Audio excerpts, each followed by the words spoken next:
My name is my name is Dr. Faz. F-A-Z. I want to assist you to be famous and to be accomplished by zeroing in on achieving your goals. My diverse experience from 20 years of sales and business here in the United States, combined with my past 20 years passion for helping and adding relief and pain in people as a medical doctor, helps me to understand the direct challenges and opportunities that exist for business owners, executives, and leaders in both their personal and professional lives. I examine thoroughly, diagnose carefully personal and corporate problems, and prescribe suitable solutions. As a John Maxwell certified coach, trainer, and international inspirational speaker, I can offer you workshops, seminars, keynote speaking, and coaching, adding your personal and professional growth through the study and practical application of proven leadership methods. Working together, I'll move you and your team or organization in the desired direction to reach your goals.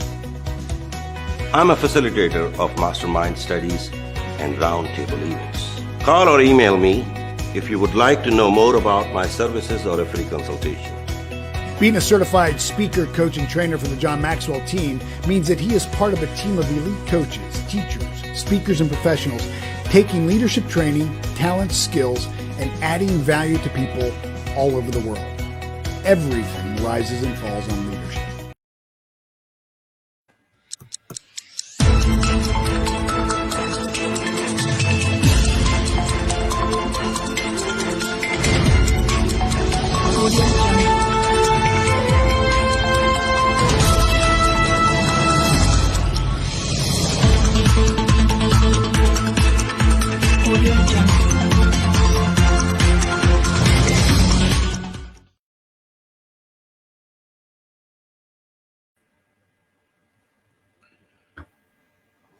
Hello, everyone. This is your friend Dr. Faz with a new episode of Live with Dr. Faz. Hope you all are doing well, enjoying this beautiful summer.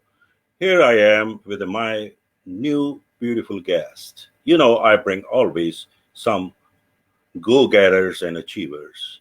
I have my guest today. It's a treat for all of us. She's an Algerian-born American. She's an entrepreneur.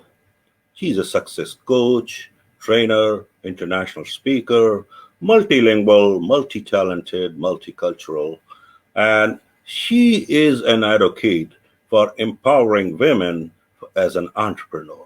So without wasting any time, let me bring her on the stage, my friend Shaba Shams. Thank you, Shaba, to join us for today's show. It's my pleasure to have you.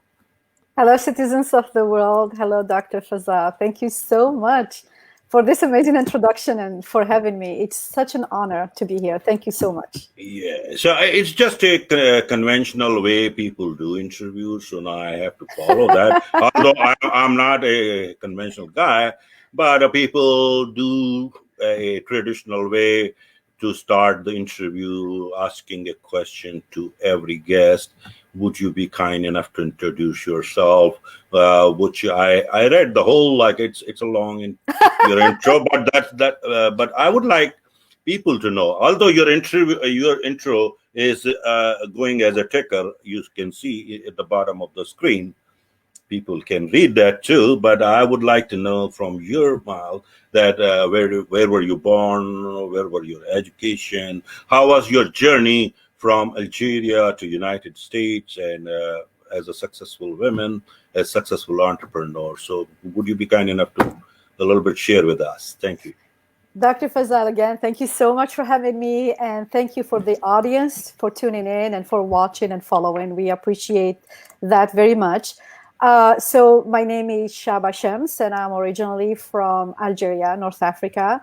And Shaba, for those of you who have been asking me if it means anything, in my mother tongue, because I'm a Berber, Shaba or Shabha means white, pure, and beautiful. Wow. So with that, I have a lot of standards to live up to, especially the purity and the good of the heart part, which is a journey and in itself, right? So I was very fortunate to have grown up in or to live in the Mediterranean. Actually, my parents lived in a small town called El Biar, which was 15 minutes away from the shores. So I was very fortunate to enjoy growing up. Because I'm a Berber. Sorry, I heard an echo. So I enjoyed at an early age what we call diversity in civilizations, in cultures, because a lot of foreign civilizations came through Algeria and they left their prints from the French and the Ottoman and the Greeks and the Romans. So growing up, I did not feel like there was a conflict in identity of who I am, but I learned very quickly to embrace everything and create this heterogeneous personality where I love everything about my upbringing, all the differences, all the diversity. And I quickly learned how to balance it. And another way of balancing it is the fact that I grew up speaking 3 languages. And then I came to America about 20 plus years ago. Oh. And I added this another culture, this another layer of what it means to be American, what it means to speak English. And I have a lot of funny stories about when I came to America, I didn't speak a word of English, how it was very uncomfortable and scary. One story comes to my mind is like the first time that I went to a store and they asked me to pay. And I handed like a check that my brother gave me and with a driver license. And the driver license in Algeria is like 3 layers, like you open it as a booklet. And the guy literally looked at it and he's like, what is this? And I didn't understand English. And I was afraid that I might get deported or something like that. And I was like, no, I'm legal. So this is the experience that you come to a foreign land. And I'm sure, Dr. Fazal, you may have had similar experiences of the cultural shock. What do you do to integrate? What do you do to become part of this community? And you have to learn it and learn it quick, because the world is not going to wait for you until you're comfortable, So I was very fortunate that I understood that quickly and I adapted and I integrated and I learned the language and went to universities here in the States and got actually 3 degrees, 3 master's degrees.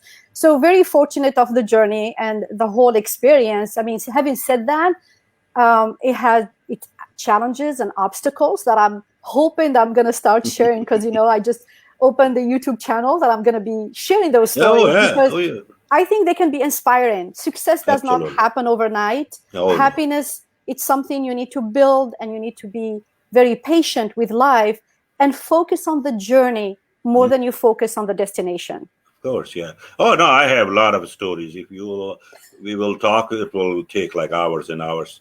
I mean, when I came here 26 years ago, and I was in a grocery store and I was looking for curd. And nobody could tell me where the curd is. And I was all over the store 5 times in every aisle. I couldn't see that. And finally, a lady with a walker, old lady, but she was an English lady. And she said, what you're looking? I said, I'm looking for curd. She said, this is all curd. So in America, they say yogurt. In English, wow, yeah. So you know how many yogurt aisles are there? Yes. But I didn't realize that yogurt means curd, and I was looking for curd. So same thing. Sometime one of my friends invited me. Oh, Faz, do you like football? I said, I love football. And here I am at his house. And they all were watching on TV. Oh my God, yes. They all were watching on TV, and they have a barbecue. And you're like, where is football? Yeah, I asked. I said, Tim, what time game will be starting? He said, game is going on. I said, that's not football. This is like a handball. People are throwing with the hand. Yeah. So I have a lot lot here. But yeah, I mean, and you have to live here. You have to live here to really experience all these little, differences and in culture. And it's fun. I think once you overcome it, I mean, today, where I'm in life, I look back and I laugh at a lot of those stories. But at that time, it wasn't that funny, especially the language barrier. It's hard. It's really hard, but you have to become strong and overcome it. I know we live in 2 different worlds, where we came from and where we are now. So if you go back, they will say, oh, you are American. And when we are walking here, oh, you are Pakistan. You're a foreigner, yeah. we belong nowhere. Yeah, no. So that's why I used to say I'm a global citizen. All right, and Yeah, I have no land, but I'm a global citizen, and I don't care what you think. yeah, I'm going to I'm going to create my own culture, which I did in 26 years. Now I have all kind of friends around the world. I have yeah, friendship in 122 countries, yeah, so which makes me a global citizen anyway. So that's a yeah. very good story. So tell me a little bit about your education. Where did you get your education all?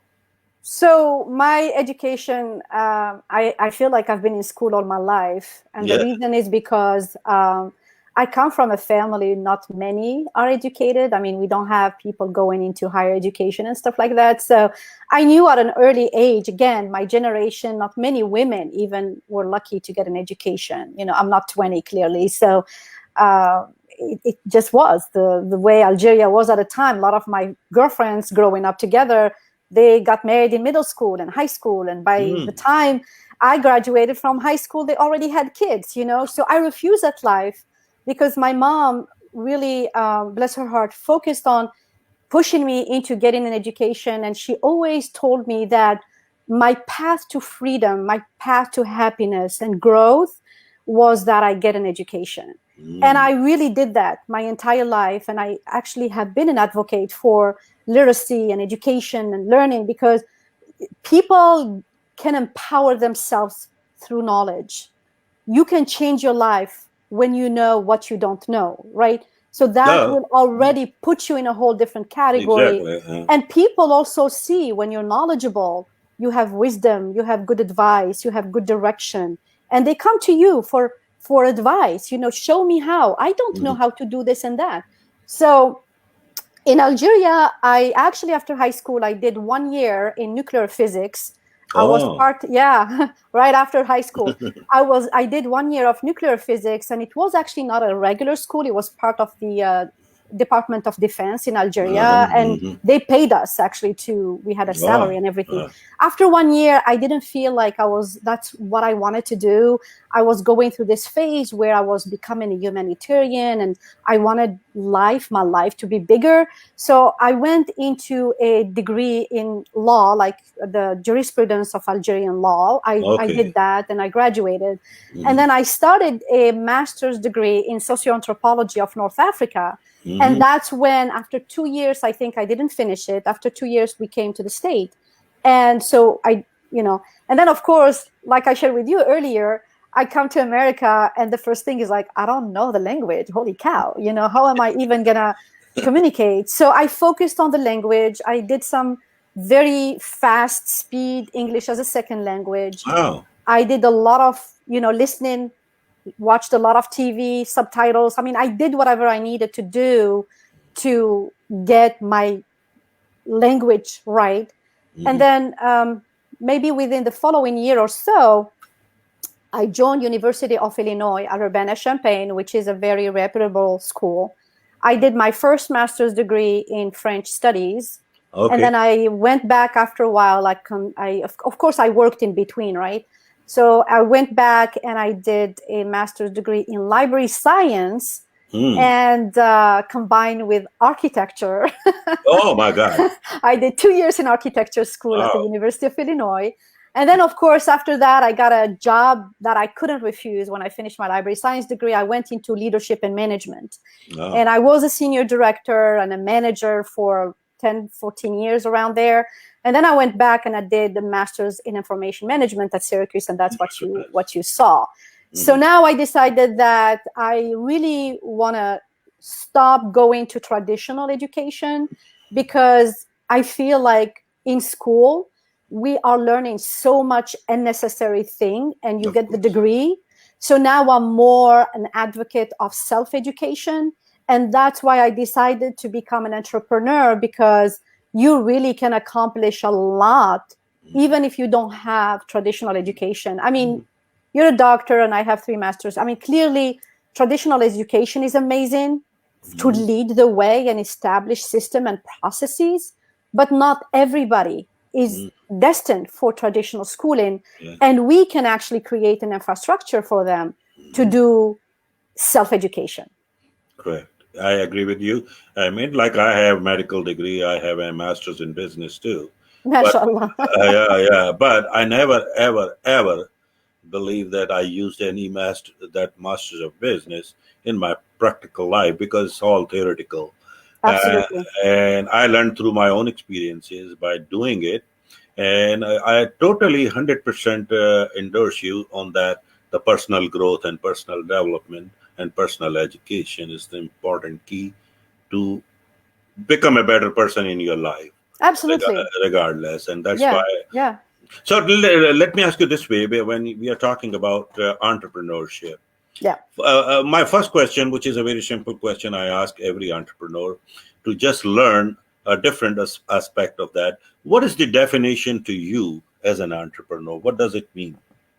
Well, clearly, entrepreneurship has a very strong innovative component. Hmm. And I have been fortunate and blessed that I've been in throughout my career in a field as an educator and a leader that I have been an innovator. So for me to be an entrepreneur, you have to be an innovator. And Okay. an entrepreneur is someone who Hmm. looks at what is going on in life, Hmm. what are the problems that people are dealing with, and Hmm. try to find solutions. Hmm. And innovation actually is defined is doing what already exists in a better way, improving. So a Correct. lot of people, they think that entrepreneurship is you have to come up with this novelty, an idea that never existed before. Oh my God, how am I going to? And it's not true. Hmm. Innovation and entrepreneurship, they kind of interchangeable in a way that both look at the world around us, identify the needs of the people, what are the problems they are having, and how can I, as an entrepreneur, make it better, faster, cheaper, more affordable, and try really to add value into people's lives and impact them that way. So entrepreneurship is in everybody Hmm. reach, in a way, anybody and everybody. So, how come just I want to know the difference between a man and a woman as an entrepreneur. Why do you think it's different for women? Well, first of all, I don't think it's different for both. I think the culture that we live in establishes Uh-huh. how men and women approach, how we approach men and women entrepreneur. Mhm. I think in a patriarchal society, Mhm. it's a little more difficult for women than it is for men. I mean, just looking at the percentage of the CEOs, for instance, in corporate America of men and women, you Mhm. will already know. I mean, we're also talking about the whole racial differences in terms of people of color in important positions. So I Mhm. think there is already a stigma on women and entrepreneurship based on the culture. But I think women have already proven themselves over and over again that they can do the work. We can do the work, even if like some companies pay us less, even if we are not as famous, as celebrated. We can do the work. We're as smart. We are equally smart and Mhm. capable Mhm. and filled with talent and skills that actually there is an American song Mhm. that goes like this: anything you can do, I can do better. Yeah. And it's like this dialogue between a man and a woman, and she's Mhm. telling him, anything you can do, I can do better.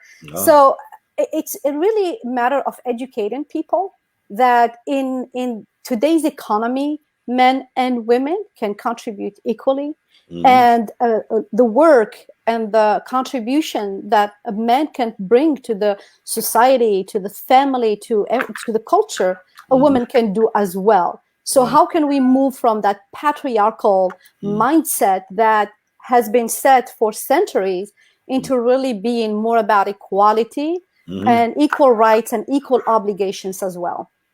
Yeah. Now, my other question is regarding to your mantra that success is learnable and wealth is earnable. Can you elaborate that for our viewers? Yeah, I love the mantra, and it took me kind of a lot of reflection to get there. Like I love everything, it. I love it.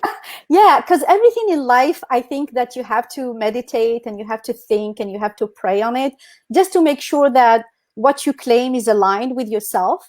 So the whole idea of success, you mentioned earlier, Think and Grow Rich by Napoleon Hill. The book came about when he was actually asked to interview a number of successful people. That was back when, like, what, in the 40s or something like that? 1936. Yeah, so it was like him interviewing and successful people. And the idea, I believe the assignment was from Carnegie, and the idea was for him to find and figure out what is the common ground between the successful people. And him and Tony Robbins as well did it in a later time, that he interviewed about 250 people, and he tried to figure out and find common grounds between these successful people. And there is actually a recipe. There is a recipe for successful habits.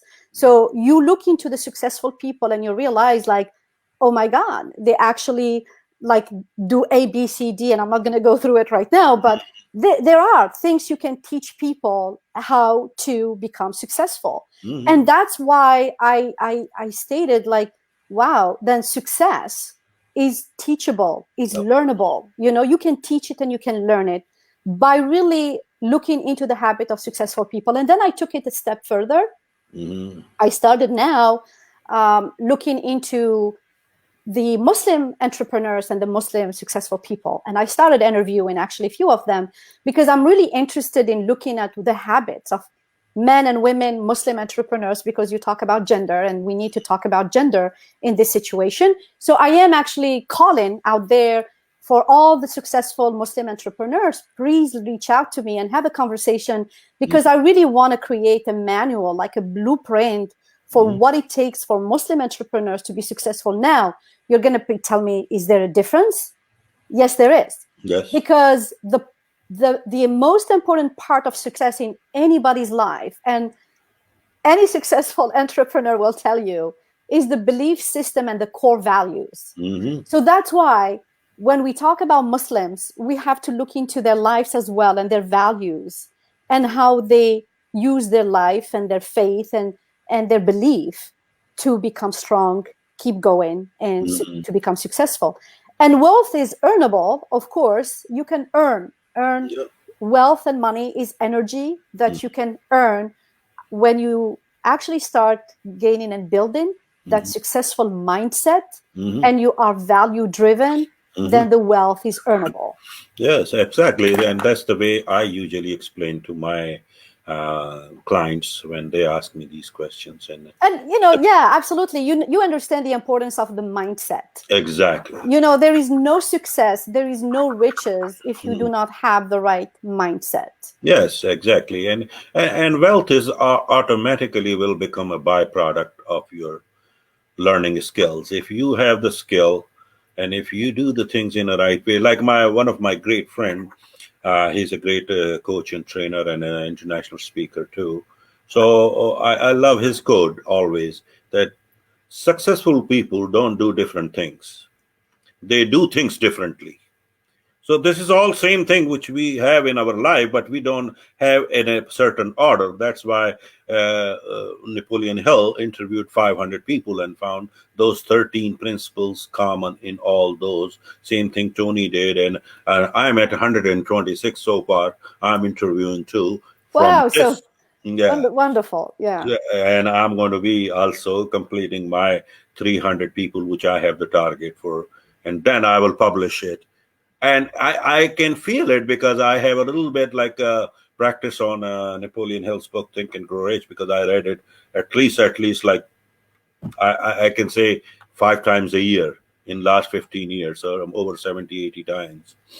So, another book that Napoleon Hill wrote and that I write a lot, it complements the Think and Grow Rich, is 3 Feet from Gold. Yes, exactly. That's a chapter of that Think and Grow Rich. The same story, which Darby had. Where he interviews people and wealthy people. Yeah, and Darby, I mean, who was 3 feet from the gold, and he just gave up and he quit and he left. And obviously, the other guy got that gold because he didn't. he didn't give up. No, not only he didn't give up, he did it in the right way. Yeah, that's my point. So my point is, he did differently, but this is an awesome. I mean.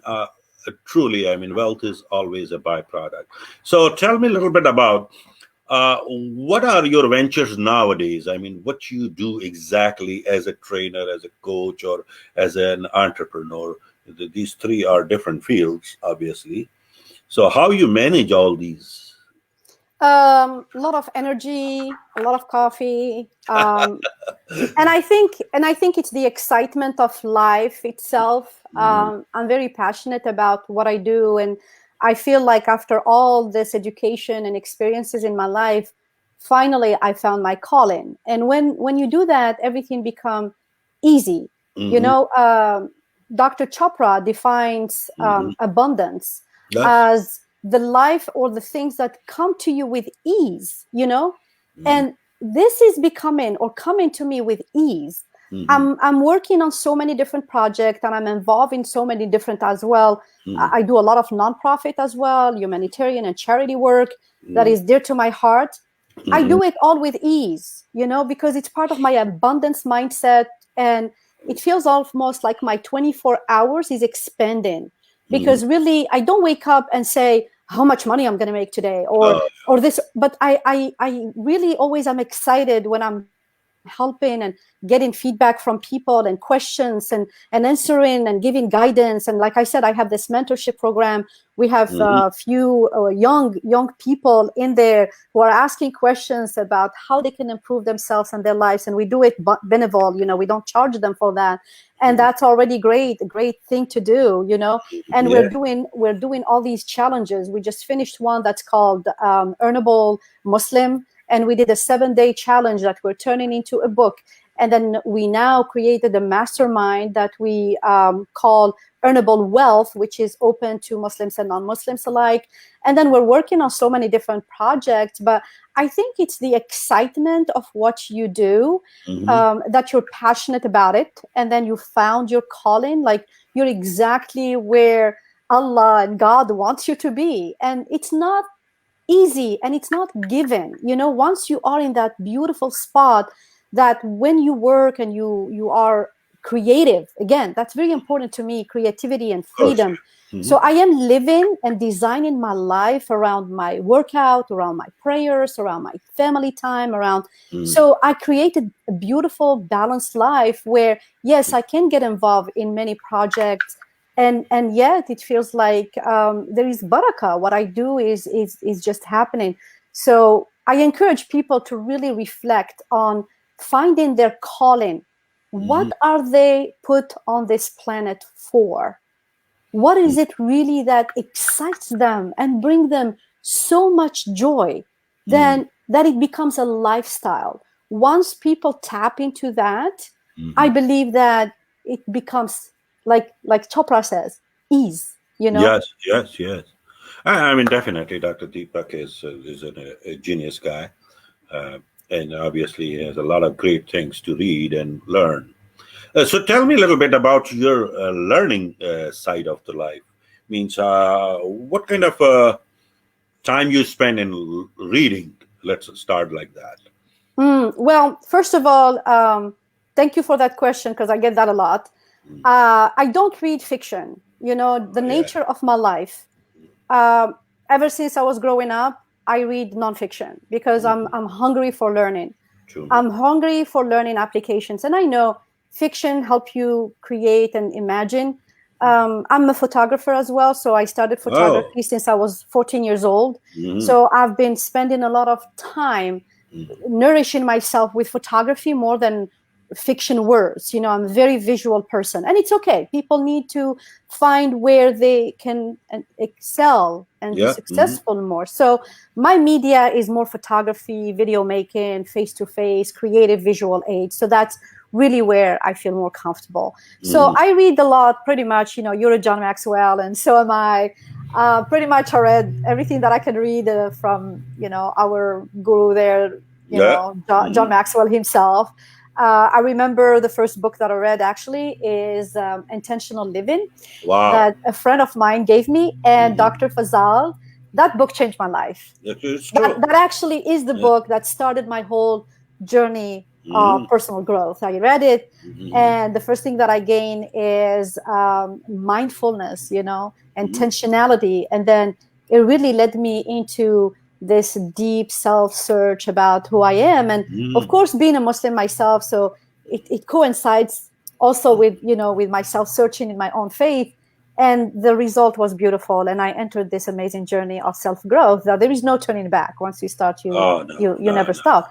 So I do a lot of nonfiction reading. I really can't tell you how many hours a day I can spend doing that, because sometimes I'm reading and then at the same time I'm finishing something else and back and forth. Yeah. But it's reading. It's more like a habit and a lifestyle that you need to read daily, at least 30 minutes, a day if you can afford more.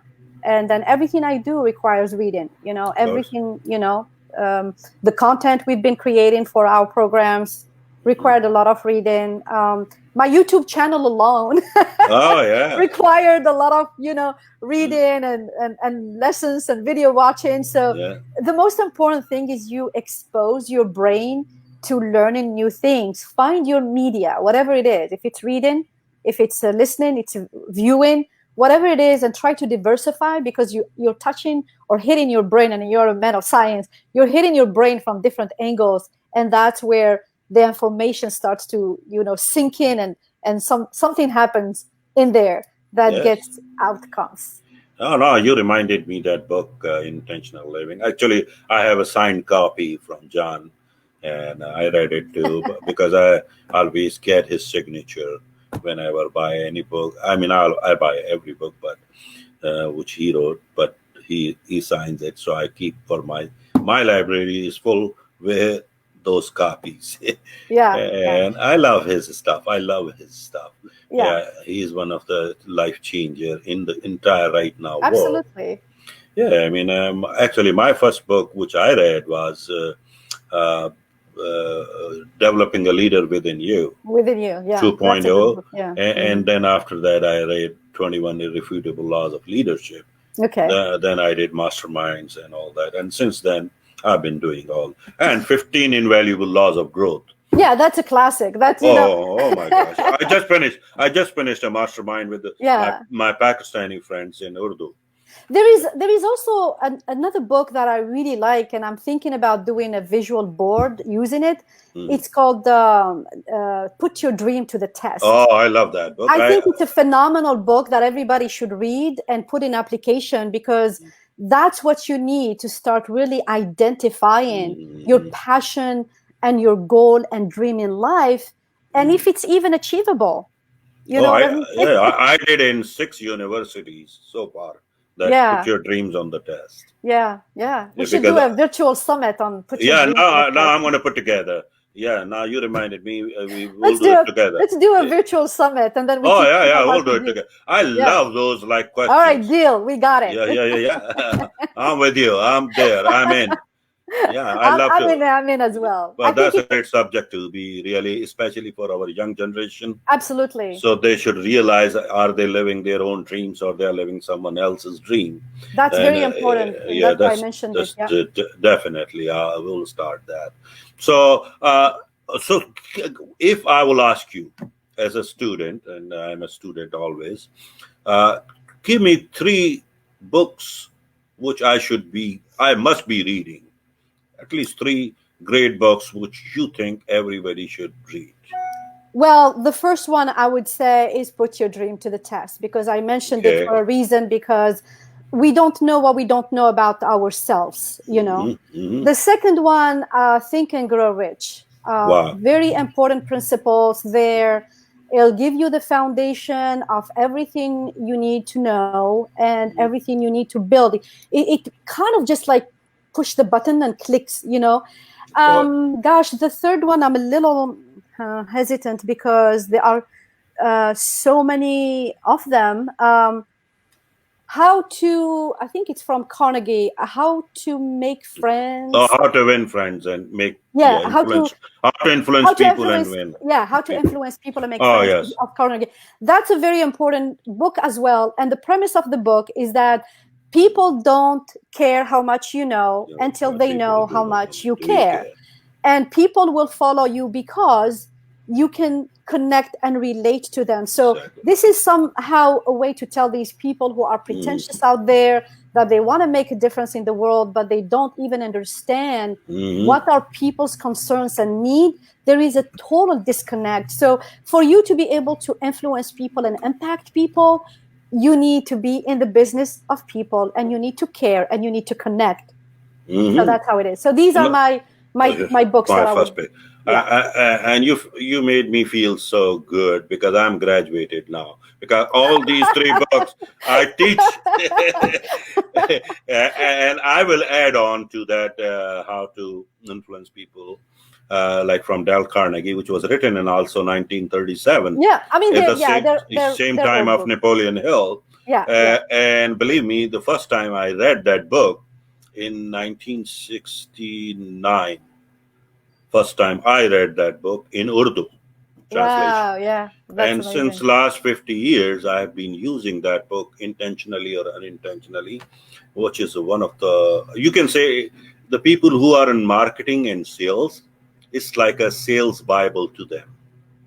I can say that same thing. So that book is awesome, and everybody must read. Yeah, I think so. These are like the 3 principles that the ideas from these books will really help people get into the right mindset. Yes, and and I can add on to that, the person. Oh, I can add on too. No. I mean, that book, if you are reading, I will say, once you finish that book, you read also John Maxwell's Everyone Communicates, You Connect. It will enhance your. Yeah, I have that book too. Yeah, you love, after reading that Dale Carnegie, if you connect with this, I mean, you will see how it's going to enhance your capability to become a great influencer and as well as a speaker. And you will see how you can connect with people. You will become a best connector. So anyway, go ahead. And Dr. Fazal, just quickly here for the audience, they need to understand that when we talk about communication and connecting with people, it's not just for people who are in these leadership positions or in these entrepreneurs. It's really for everybody. We all communicate. We communicate with verbal and we communicate with nonverbal. Yes. So being able to be mindful about how you communicate with people and you connect, either you are a husband, a son, a brother, a friend in your community, you are a religious leader, you are in a school, whatever you need to have these principles on how you can improve your communication. And if we do that, we really have a chance to create better bridges and better understanding and less anger in the world and less hate in the world, because we start learning about each other and connecting and loving one another. Yeah, you're right. And I appreciate that you definitely pinpointed that point. And as a coach, as a mentor, as a speaker, as a leader, we all have to always focus on those and tell people. And people are really, after this COVID-19, they are frustrated, they are confused, they are distressed, and they feel like they have a very critical situation, and they need somebody to lean to. And we are there as a coach. Yeah, absolutely. That's why we are here. I would like to tell all the viewers, you heard these beautiful, beautiful, beautiful talks from our guest Shaba, and by the way, she just started in last 48 hours a YouTube channel. All right. So please subscribe that channel. And I'm telling you, in future, you're going to learn from her. She is a great teacher. And she's a global citizen. So it's not confined to any specific culture or religion or anything. It's for everyone. So feel free to subscribe so you can get the notification for every new video which she's going to post. I know she got addicted with the video sharing, so you are going to get a lot. So please try to learn as much as you can. This is like you can say, an international institution without any fee. You can learn from there. So I want to tell my viewers, and if you would like to reach out, you can contact me. I can forward if you have any question for her. She will be more than happy to answer you. Because Shaba, I mean, I know I love to talk to you for hours, but unfortunately we have a little time limits here. Absolutely. But we will be talking in future. It's not the only show. Oh yeah, yeah, Only of multiple course. shows, and we are going to go on a different subjects and different topics Absolutely. in near future. So I would like to, if you have any message in the light of this COVID-19, the crisis, and this stressful situation, what you would like to say your viewers and your audiences and to the rest of the world, I mean, everyone. Well, first of all, we cannot control what we cannot control. You know, we have to put it's a good time. We're being tested, first of all. As humanity, it's the first time that something like this is hitting us all as humanity, and we're going through this test together. So this is a good time where we need to pause, reflect of who we are and what we're about, and really understand that this life is bigger than ourselves. And really, we need to put our trust and faith in Allah, in God, in whatever you believe in, because this is a time where really we can come back and love one another and care for each other, because clearly we have been doing certain things wrong. A lot of division, a lot of racism, a lot of divide, a lot of all of that. So maybe it's a good time for us, and some people have been really stepping up, including what we're doing here, is really to try to bring people together in a message of hope and love and unity. And this is our moment to do it. And you can't control what you can't control, but you can control how you live it and you go through it. So control your mindset, be a better person, and try to put a smile on other people's face. And this shall pass. It will pass. Yes. No, I agree with you. Actually, it's not the only and first crisis in the human history.